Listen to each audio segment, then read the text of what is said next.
All right, Late Kick is live. It is Sunday night, October 25th, the year of our Lord, 2020. We are jam-packed, as jam-packed can possibly be. Ramen Noodle Express is so absolutely red hot, we may not be eating Top Ramen much longer. We may rename that, but we're going to talk about that in just a second. We've got a lot on the Jaylen Waddle injury, not so much that it happened, but what's going to happen moving forward.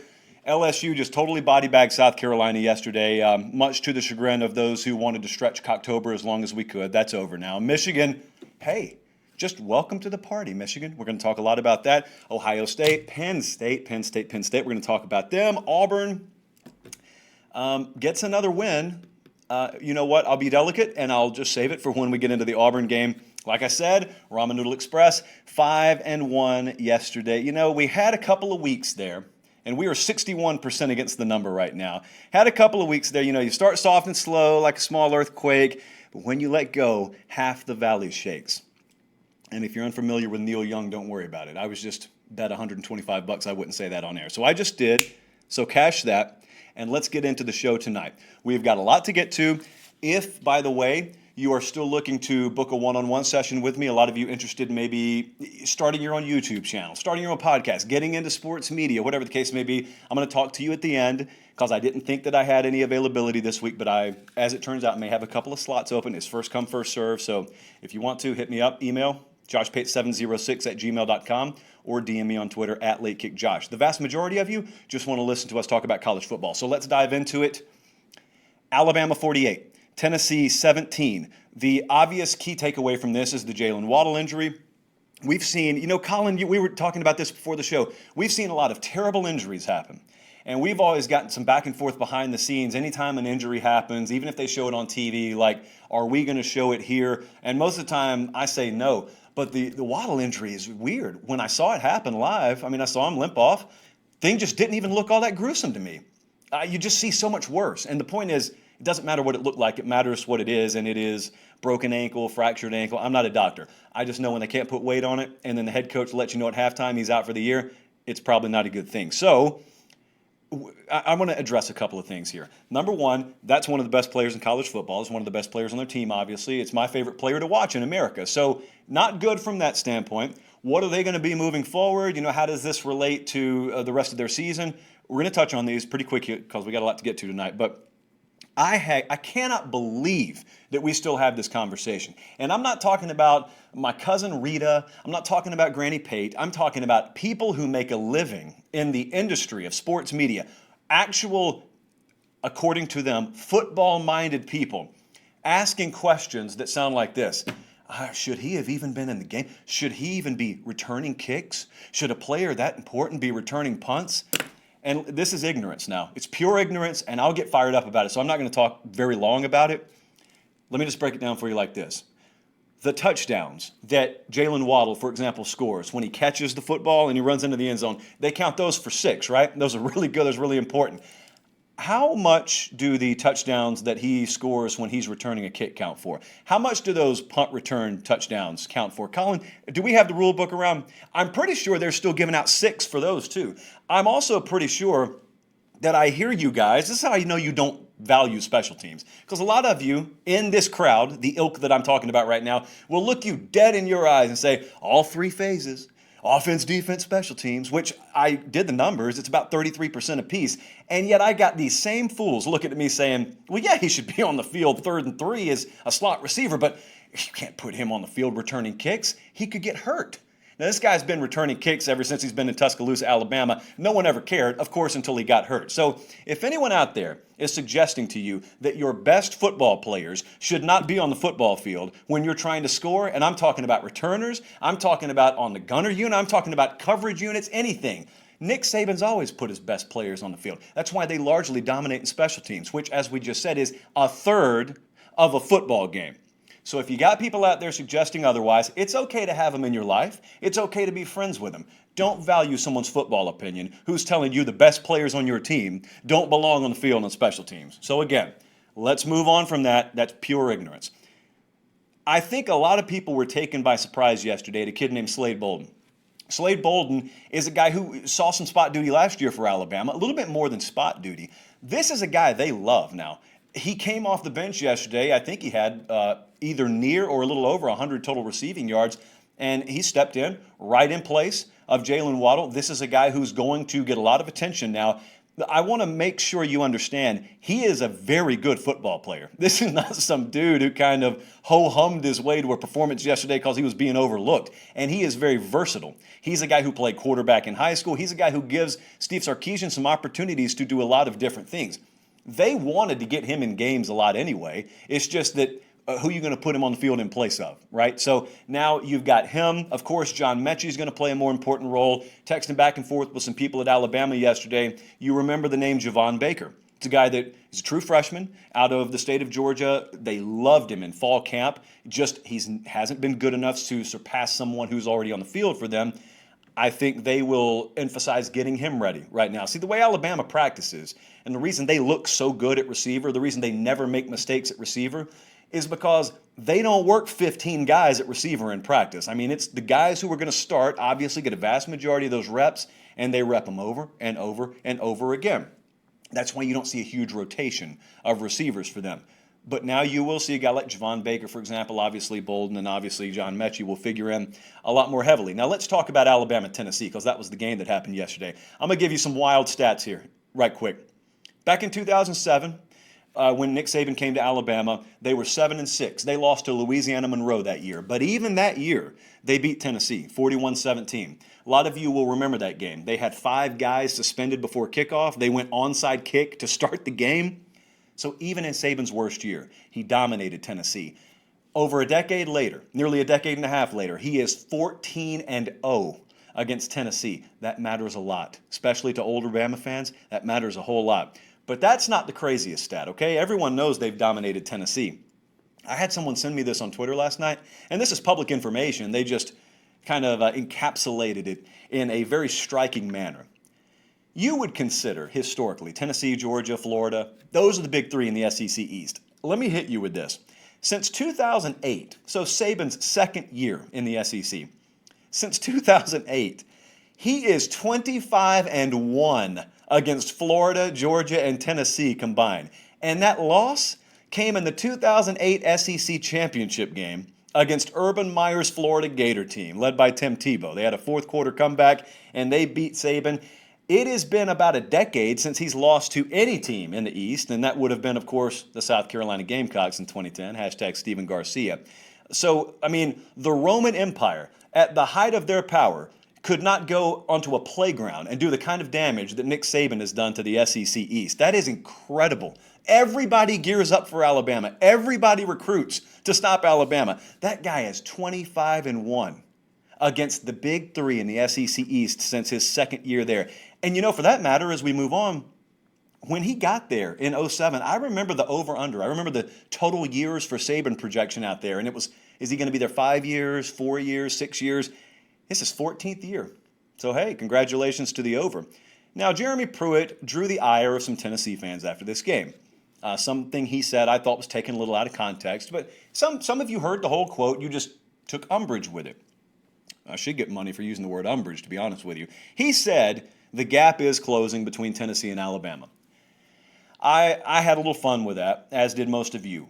Listen, technically he's right. Okay, the problem, as I pointed out last night after he said it, is it's also technically true that Birmingham is closer to Japan than Atlanta, Georgia is. That's true, still a long way, regardless of which point you're looking at, between those respective southeastern U.S. outposts and Japan. There's a long way still, even if they're closer, between Tennessee and Alabama. And here's the point, and this is what I'll go back to for the rest of the year with Tennessee. What is their maximum potential? On their current trajectory, what is their maximum potential? Because no one's closing any gap with Alabama. And when I say close, I mean be able to beat them. No one's beating them with average quarterback play. No program is closing the gap on the elites in this sport with average quarterback play. The University of Georgia is everything Tennessee's trying to be now on steroids. They have a better offensive line situation depth-wise. They have better running back situations. They have better tight end, wide receiver, defensive situations. But they are average at quarterback by the national standard. They're average at quarterback. Georgia couldn't compete with them for 4 quarters a couple of weeks ago. So what are you working towards is my point. They got to get so much better at quarterback. I'm not going to belabor that point or beat that dead horse, but I don't really I don't care about any gap closing conversation, because if someone's going to have that conversation, it's Georgia. We talked about it all week leading up to that game. That talent gap, Georgia has closed the gap. Doesn't matter, because there's one position, it's very important, it's quarterback, where they haven't closed the gap. Until you start closing it at quarterback, I don't really care about that. Alabama's offensive line is probably the best one Nick Saban's had. I know that 2012 unit was incredible. I don't think that 2012 unit, when it comes to pass pro, is in the same league as this one, nor did it need to be. They are incredible. They're absolutely, you would think like Emil Ekiyor would be the weak link, and they just destroy people. He just destroys people on the inside. They were picking up and totally displacing Tennessee defensive linemen yesterday, like you shouldn't be able to do on Earth. Maybe on the moon, not on planet Earth. Also, a good note here, and I don't know how much to take away from it, but a really good note for Alabama if you're looking for marginal defensive improvement. They held Tennessee to a 4 of 16 on third down yesterday. So, good day for Alabama, bad day, though, for Jaylen Waddle. And now they move on. They're going to play Mississippi State Saturday. I will say this about Tennessee. They made a second-half charge last year. I think a lot of people are selling on this team. As a contender, obviously, it's appropriate to sell on them at this point. I think Tennessee's best football is still ahead of them this year, and I really think that there is a different gear that some of their offensive skill is going to allow them to catch in the back half of the season. They've got some games that they're not going to necessarily be favored in that I think we may be giving them a strong look in. So we're now a little bit higher on Tennessee, is what I'm trying to tell you, than maybe the general public is. All right, moving on. Well, let's give the final score first. LSU 52, South Carolina 24. Now, you may wonder, why are you so glum? Half of you think I'm an LSU homer, so why would I be glum? Well, I was having a lot of fun with Cocktober. And Jacksonville State won Friday night. They're the Gamecocks too. So I thought that may be a huge omen. And as it turns out, that's as far into Cocktober as we were going to get. So now, turn the calendar. Cocktober is over. Remember the week that we had last week. So I was sitting here a week ago at this time. Colin, you remember because you had to make the graphic. We give out our early best bet, which we're going to do later in the show tonight. And we gave out LSU -6. Our numbers loved LSU. We had them winning by double digits. But then as the week goes on, we find out that the injury to Miles Brennan is indeed as serious as some of the rumors suggested it was. So he's not going to start. There were all kind of off-the-field distractions down there. And so I didn't like it. So we backed off of it. I tweeted out that buyback on it. The number was still out there, so you could just equally bet on South Carolina. So we canceled that bet, which, as it turns out, probably not the best move in the world, but we still had a great week, so it's not too big a burr under my saddle. But I felt like we had a lot of proper reasoning for leaning South Carolina here, and I was just wrong. Let's dive in, shall we? I think we got to really credit Steve Ensminger. Last year, it was Joe Brady and what's that dude's name? And it's like everyone forgot about Steve Ensminger, and Joe Brady deserved all the credit in the world. I'm not saying he didn't. But consider what you just saw last night. Consider Steve Ensminger having that hand dealt to him where they got TJ Finley, who they had to get ready to go, and he starts, it's true freshman, and he's very raw. You know, I was talking to some of our guys this week, like the completion percentage, even in high school, they weren't crazy about. This is not a deadly accurate guy even coming out of the high school ranks. So he's very raw, but yet they had him ready. And they had him ready, and they handled him beautifully. They didn't put a ton on his plate.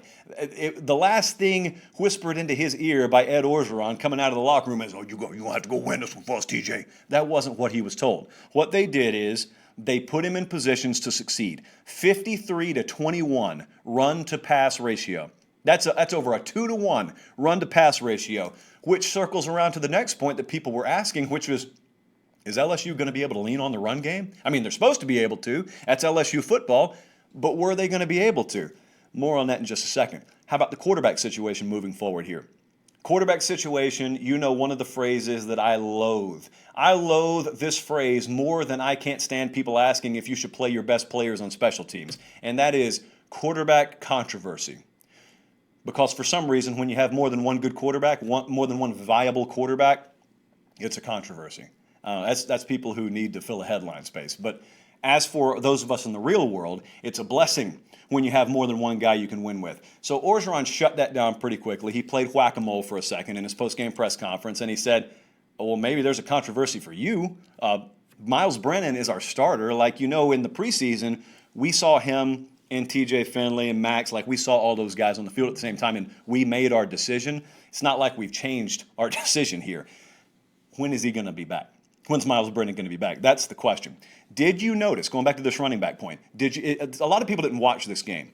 So things haven't gone right for LSU this year so far. And I watched them last night, and I'm watching them leading up, and something has to change. Like when you're getting drugged by Missouri, something's going to change. You just don't know what it is. Now, a lot of times what it'll be is, well, you know what? We're not losing with the guys we have in. We love our young guys. Let's play some of our young guys. And then all of a sudden, you just kind of snap your fingers. A lot of people have wondered, hey, when's John Emery going to break through? Been running with the 2s and the 3s. John Emery got the start at running back last night. Had, I think, 88, 89 yards on the ground. He looked good. I mean, he ran with purpose. So he looked very much the part that people thought he would be as a 5-star tailback coming out of high school. But also, Azeez Ojulari tears it up at Georgia. You know that. What you may not know is he's got a brother who's a true freshman down at LSU named B.J. Ojulari, who has, I think, 3 sacks last night, 4 on the season now. They've got to put him on the field. He's giving them no other choice than to keep him on the field. Keyshawn Boutte got involved last night. So they're getting younger guys involved. They've turned over the topsoil a little bit. And there are still a lot of things to correct with them defensively. I don't necessarily think South Carolina, as it turns out, was the most qualified to put strain on you where you're most vulnerable. Maybe we see that a little bit more this week. They go on the road to Auburn. We'll see. But, man, as for South Carolina, we got a lot more to talk about with LSU this week. They got a big game at Auburn. But South Carolina, under Will Muschamp, I don't remember very many times where they've been able to string together anything. They'll have a situation where they pull off a big win. Last year it was the win at Georgia. This year they just beat Auburn. And it's like an island. When you go back and look at their season in totality in December, it's like an island instead of a peninsula. You land on a peninsula, you keep walking, there's going to be a lot broader expanse of land. All these positive blips for South Carolina, they're just little islands in a sea of below average football play otherwise. And I was hoping this would be different. And I was hoping they'd go down there. The point spread on this thing, guys, was 3.5 by kickoff. So it looked to be pretty competitive. It was anything but. And there's Will Muschamp again, post-game press conference. He employs a strategy that's smart. In the PR world, one of the first things they teach you when you're in a front-facing leadership position is people only chase as long as you run. So what does that mean for a head coach? That means when you get beat, make sure you run to the nearest microphone and say, hey, we got whipped tonight. All the coaches do it now. They all take the same training. So you got to go to a microphone. You got to get in front of folks. It's going to suck, but you got to say, man, we got whipped. We got out-coached. We got outplayed, out-coached. We got out-physicaled. If you'll list those 3 things, the PR professionals will tell you, okay, well, that was what they were going to write. But since you admitted it and they're really looking to throw you under a bus, if you'll admit it ahead of time, you're good. You'll greatly temper the criticism. So that's what Will Muschamp said last night. We got out-coached, we got outplayed, we got out-physical. He checked all the boxes again of underperformance. And so what do we do now? Because I hear him say that a lot, multiple times a year. We hear him say it. 3rd down was their best hope in this game. Because last week, and for a couple of weeks, they had really performed well on 3rd downs, kind of both sides of the ball. Conversely, LSU was coming off a performance where they were 0 for 10 on 3rd down. Well, last night, LSU was 8 for 10 on 3rd down. So even that didn't go their way. So I don't know what direction we go at South Carolina. And for that matter, not sure what direction we go with LSU. As we move on here, one of the things we've been waiting for is when does LSU, when do they have that magical coalescing moment? Where do they gel, if you've ever made Jell-O? And I haven't, so I'm kind of ignorantly speaking about this. But, Colin, as far as I can tell, don't you make it and then you put it in the fridge and then you kind of walk in like 2 hours later and all of a sudden it's solid enough? Well, LSU was not a solid gelatin product by week 1. They weren't a football team. They weren't ready. Now, as I said that, a lot of you got mad at me. And I said, no, the point's coming. At some time this year, they will become the football team product that they will end up being this year. Just wasn't in week 1. What was this it? Did they need an impromptu canceled game or postponed game? Maybe this is it now. Point being, much as this was South Carolina's opportunity to turn that island into a peninsula, I've given birth to a new metaphor. Let me write that one down. Island. Okay. As much as this was South Carolina's time to turn an island into a peninsula, what's it going to be for LSU? Because now LSU goes on the road this week. And LSU is, I think, a short favorite. They're like a 2-point favorite at Auburn. This is their chance. This is their chance to start their season. For all intents and purposes, that's what Orgeron's probably preaching right now. Our season started yesterday. We're 1-0. It's not the way it actually works. I don't know if they'll get the league office to go along with that, but I can buy into it. Now, how about Michigan? Okay. I called this game the one I was most looking forward to out of the entire national slate. Michigan ran away from Minnesota, 49-24. And as I've noted before, I got some Wolverine buddies, and they have been kind of shy. They got like battered Wolverine syndrome. They're kind of shy about being exuberant about their confidence after this. Don't be. Don't be at all. We're not going to be on this show. I'm very excited. I'm overly excited about what I saw from them last night. I do not play this whole, it was just Minnesota game. A lot of you did that. I've talked about this before. Listen, you can't be looking at this game beforehand and saying, Michigan, upset alert, they're only a 3-point favorite. You can't be saying that before the game, and then they go out there and they just totally throw Minnesota under a bus and run over them, back up, go over them again, back up, go over them again. You can't watch that happen and then say, it's just Minnesota. No, it wasn't just Minnesota. It was Minnesota. That's who it was. So that's a quality football team. That's a really good established culture up there. And this was a team that you were looking at, Michigan I'm talking about now, and saying, what did we actually see last night? Because a lot of times people want to overthink the room and they see a very positive reaction. They see a very positive outcome in week one and they want to overthink the room and they want to sound like they're on a different intellectual plane and they want to say, well, calm down, don't get carried away. Well, it's possible to not get carried away and still be a little bit excited about what you saw last night. So let me tell you what I saw, and you can tell me if you disagree with this. Number one, Joe Milton starts at quarterback, okay? Let me put it to you like this. I think Dylan McCaffrey starts that game if this were 3 or 4 years ago. Dylan McCaffrey's not there, of course. He's transferred out. But Dylan McCaffrey transferred out because it was obvious Joe Milton was the guy. I'm telling you 3 or 4 years ago, in a different offensive age for Michigan, I don't think McCaffrey's transferred because I think Harbaugh would probably be more comfortable with him. And as a result, I think you would have probably seen a 16-14 game last night. But instead, it's Josh Gaddis's offensive show now. We have said for better or for worse after that phrase the entire offseason. Maybe it is indeed for the better. Because let me give you point two. Not only did Joe Milton start the game last night, he was prepared. I mean, hats off to Michigan's entire offensive staff, in particular Josh Gaddis. Joe Milton didn't stumble his way through this game. Did he look like a rookie? Did he look like a first-time starter to you? For that matter, did Michigan look like they were breaking in 4 new offensive linemen to you?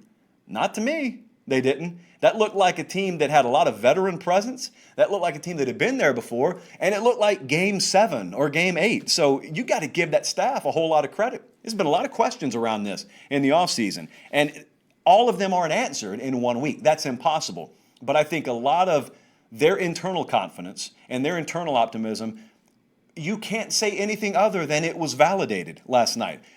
Immediately. I doubt Josh Gaddis had walked off the field before he had picked up his phone and started texting recruits, getting in touch with recruits. All you got to do is say, did you catch the game? If they say yes, you say, all right, tell your mom I said, hey, talk to you later. That's all you need. Sell it, sell it, sell it, sell it. Keep selling that. And then keep performing like that too. So what do you look for next? As I say, keep. Well, now you got to start stacking those performances on top of each other because that offense hasn't arrived. If you didn't watch that game last night, you see the 49 there, and you would think, they must have had a quarterback go for over 450 yards. No, that wasn't necessarily the case, but it was a nice, solid showing.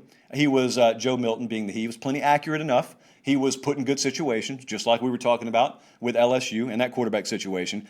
I believe this team's best offensive product is still well ahead of them. If last night was a starting point, you got to be really optimistic about what their finished product could be this year. So, I mean, they're all in. This is what excites me the most. There is no hesitance. They are all in on a new offensive identity. Quarterback gives them a legitimate running option in the RPO game, which they haven't had before. I mean, they got really solid options at running back. That offensive line was, granted, against a very green, very new Minnesota front, very impressive last night. So you just have to start stacking those performances on top of each other now. They've got Michigan State this week. Michigan couldn't look better last night, in a lot of people's opinion. Michigan State was horrific against Rutgers. Horrific. Can't wait for Saturday. How about some other Week 8 takeaways? Because we got a lot of them to get to. We still got a lot of show left here. Auburn won against Ole Miss yesterday. At least that's what the scoreboard tells me, 35-28. SEC officiating in Auburn games has been a disaster, just a total Hindenburg-level disaster. I am not, as I've told you before, and those of you who have watched the show even before I got to 24/7, I don't do a couple of things I never do. I never waste time on the show questioning officiating, mainly judgment calls. Like, I'm not the one sitting here saying, oh, they missed a hold in the third quarter. And I don't question play calling. There have been multiple situations in Auburn games this year now where I believe in at least two instances, if not more, outright wins have been taken away from Auburn's opposition and given to them. Yesterday was just the latest example. Now listen, here's what I'm not going to do. I'm not going to bash Auburn for that. I mean, it's not like Auburn's out there making the calls. So they're playing the hand they're dealt. So we've acknowledged the SEC officiating, okay? It's a joke. It's beyond a joke. It's a shame that a conference that touts how much money they rake in every year and how high profile that brand is, and you still got guys, all due respect, officiating in this conference on Saturday that are working in an office on Tuesday or Wednesday. They have normal jobs during the week. They don't employ actual officials. They do it the same way high school associations do. They just get paid a little bit more money. I don't like that because that is conveniently used to shield SEC officials from having to be accountable to you, me, to anyone, to media, whatever. And also it lets the league office, if it really comes down to it in their back channels, it lets them say, I mean, come on now. It's not like these are NFL officials. I mean, these are part-time guys. Oh, we'll hire full-time guys. How about that? So anyway, as for Auburn, could be 1-4, but the fact of the matter is they're 3-2 right now. And here's the complimentary aspect. In order to benefit from a blown call, you have to be in position to benefit from it. If Auburn were down 3 scores yesterday, that wouldn't have mattered, is my point. Just like back in 2013. Kick six, the prayer at Jordan-Hare. Well, if they were down 3 scores, neither one of those things would have mattered in terms of the outcome. So at the very least, Auburn puts themselves in position to benefit from this. We got what we expected in this game. Outside of the controversy, the final was largely what we expected. We took Auburn. We thought Auburn would win. We thought they would go on the road and sort of balance things out a little bit. And they rode Tank Bigsby in the run game. 23 passes, 47 runs yesterday from Auburn. Bigsby, true freshman out of Callaway High School, 24 carries again, 129 yards. He averaged 5.4 per carry. But how about this little caveat? Dive into the box score a little bit further. Bo Nix been struggling a little bit through the air, turning the ball over. Well, the surest way to stop that is don't let him throw it a whole lot and run him more. Since he wants to run anyway, Nix had 10 carries for 52 yards yesterday.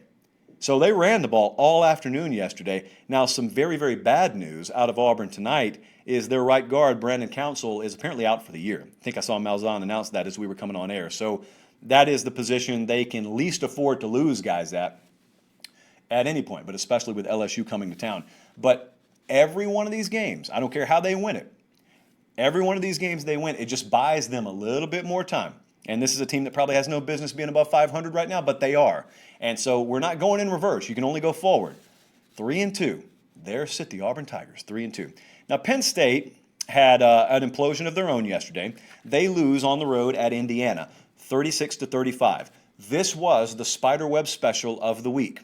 The spiderweb special is a pretty new metaphor on the show, but it's age-old in philosophy. And what happens is you're playing a team that maybe you out-roster, maybe the box score is so heavily tilted towards you, but there are critical factors that you don't take care of business with, and as a result, you walk straight into the spider web, and the spider web does to you what it does. I'm going to read to you some aspects of this box score, and you tell me how Indiana won this game. First downs, Penn State, 27-16 edge. Total yards, Penn State, 488 to 211 total yards edge. Rushing yards, Penn State 250, Indiana 41. Time of possession, 40 minutes, 25 seconds for Penn State, 19 minutes, 35 seconds for Indiana. They doubled them up in time of possession. So you might ask, how in the world did Indiana win this game? How did Penn State walk into the spider web? -1 turnovers, 100 yards in penalties, 0 of 3 on field goals, and did not kneel at the end of the game instead of going in for a touchdown, which would have ended the game. Literally would have ended the game. So as much as we talk about officials handing Auburn a win, Penn State themselves handed Indiana a chance to win a game, which Indiana ultimately went on to do. I don't really know what more to say here. I mean, it's not like we're going to sit here and ask the question, has Indiana arrived? Is Penn State's season over? It's nothing like that. Penn State's got a chance to atone for all this Saturday. They play Ohio State at home. Ohio State, I know Circa opened them at 8. That wasn't staying under single digits. So that is now an 11-point line. Ohio State favored by 11 on the road.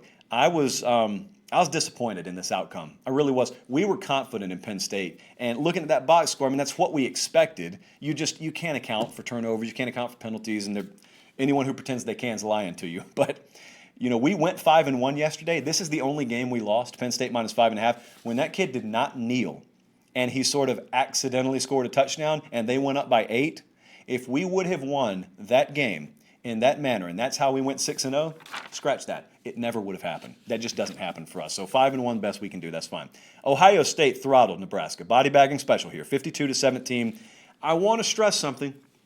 Do you remember a couple of weeks ago when Alabama just pasted Texas A&M? It may have been like the final score, close to this final score. And everyone wanted to write Texas A&M off. And we came on the show the following Sunday, I think, and we said Texas A&M's not a bad team. There are a couple of areas they don't meet the freeze point in, so therefore they were never going to stop Alabama. Well, that's Nebraska. I don't think Nebraska's a bad team. I want to really stress to you, Nebraska's not terrible. Ohio State's just that good. Nebraska's not a bad team. If you'll watch them the rest of the year, I think they'll probably be undervalued because people's first impression of a team, like people are still thinking about Mike Leach beating LSU. They hadn't done anything since. Your first impression tends to be your lasting impression. That's why a lot of people lose money betting this stuff. You got to go week to week on this. You watch Nebraska 4 or 5 weeks down the road, probably be a pretty decent team, be a tough out, and you'll say, well, in retrospect, I mean, here's Ohio State still beating people's brains in. So that's not a bad loss. Not nearly as bad as it looks in retrospect. Justin Fields is pretty incredible. 20 of 21. Either 76 or 26, either way it's good. 2 touchdowns.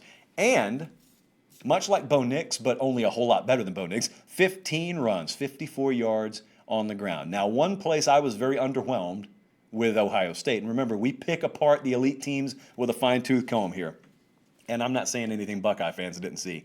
Really underwhelmed by them at running back. Granted, one game, but Sermon and Teague, neither went over 100 yards, just kind of underwhelming. But again, I made the Alabama comparison. What were we saying after a couple of weeks with Alabama? Right now, all we're seeing in Najee Harris's praise, and we're talking about Alabama having the best offensive line they've ever had. Well, the first 2 weeks, we were saying, where in the world's the run game for Alabama? So, not surprised here, and certainly think that the run game will improve week over week. But again, as I said, they go to Penn State, they being the Buckeyes, go to Penn State Saturday, and they are 11-point favorites as we speak right now. Now, let me get to one that was our best bet of the week. And boy, did a lot of you take exception with it in the comments section. Not after the game, mind you, but a lot of you came for me beforehand and said, oh, I'll see you here afterwards. And in typical fashion, they only show up when we're wrong. Missouri beat Kentucky 20-10. And I'm going to tell you why. Because Missouri is better than Kentucky. And we thought that going into the week, and that's why we took the 5 points. But we also told you we're taking Missouri to win the game outright. So let me tell you what it looks like when you're better than another team. 421 to 145, that was the yardage edge for Missouri. 26-8 was the first down edge. I'm going to hit you with probably the craziest stat. This is the padlock stat from this game.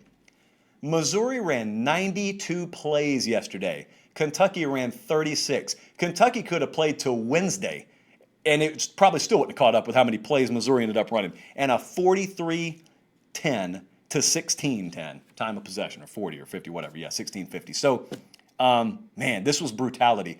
You would think by looking at that box score, they probably won by about 30. Turnovers do not last. I tried to explain this. Okay, Kentucky was riding a wave of forced turnovers 2 weeks in a row, and that's wonderful. They are totally random. Even the teams who look like they have made it part of their DNA. Turnovers are not part of any team's season-long DNA. When you have a team like Kentucky that is limited at quarterback, and who is winning at the moment because they're forcing turnovers and they're +2, +3. It's not going to last. So when you have that situation, combined with a situation in Missouri where you had a very up-and-coming situation at quarterback with Bazelak, who we're really high on, and we've been higher on Missouri than most people have, Missouri's better than Kentucky. You just didn't know it because what was your impression? You still remember them getting smashed by Alabama in week 1.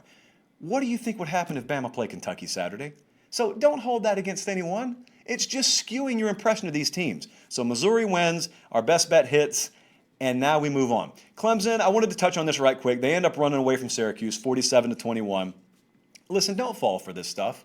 It happens every year. Don't fall for it. Don't be that guy or that girl who walks into the water cooler tomorrow morning and starts talking about all the vulnerabilities you see with Clemson. Clemson's got vulnerabilities. They're going to be there all year. An experienced and talented offensive line like Ohio State or Alabama has, they're going to be able to have some success against Clemson. They're ultra talented, but they're ultra young in their defensive front. This wide receiver group is not on the same level as Clemson teams of the past. This is nothing we learned yesterday. This is stuff, if you've watched that team, you already know. Having said that, they're one of the very best in America. And I don't really care how they played against Syracuse. Nothing whatsoever. Let me start that sentence over so everyone hears it. Nothing whatsoever about Clemson versus Syracuse will have any bearing on Clemson versus fill in the blank for the conference title game, Clemson versus fill in the blank for the playoff, or fill in the blank for the national title. Won't even be the same team. You know it, I know it, because we've seen it before. So those are the takeaways of the Clemson-Syracuse game. As for my Iowa State Cyclones, we fell yesterday. A hard-fought loss on the road, 24-21 to Oklahoma State. These are the two teams, for the record, that I picked to go to the conference title game, by the way. It had a very SEC feel. I don't know if many of you saw this game. You notice how everyone's talking about the high-flying offenses in the SEC? Anyone paid attention to what's happening in the Big 12?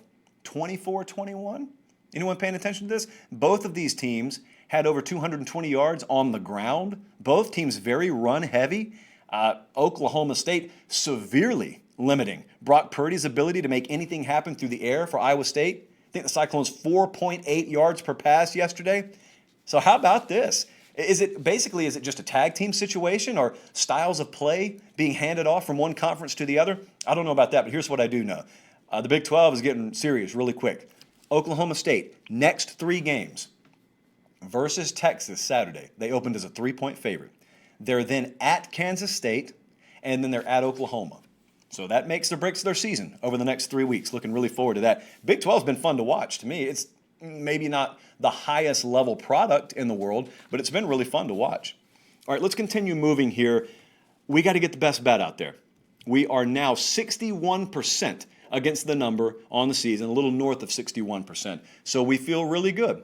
We don't change our process. We don't start betting more games. We're still giving out roughly the same amount. If you are not following me on Twitter, you did not get our late release yesterday. Sounds very toutish. I gave you Liberty -13 because we found out Southern Miss's quarterback was going to be out before the public did. So we handed that out yesterday morning. Liberty ran away with the win.